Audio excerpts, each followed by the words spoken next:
5 minutos del Espíritu Santo. 29 de octubre. Ven Espíritu Santo, ven Dios de amor. Porque el amor es lo que más necesito. Porque sin amor soy como una planta seca sin raíces. Porque el amor es vida, es fuerza y es calor. Porque sin amor el corazón se muere de frío. Ven Espíritu de amor, porque el amor del mundo siempre es imperfecto. Porque es tu amor lo que más necesito. Porque tu amor es real, es verdadero, es sincero.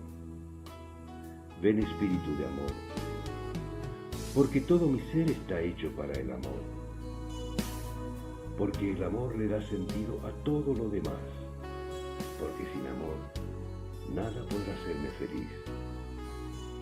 Ven amor infinito, porque todos los demás amores son imperfectos y me dejan sed del tuyo. Ven Espíritu Santo. Amén. Texto del Cardenal Víctor Manuel Fernández.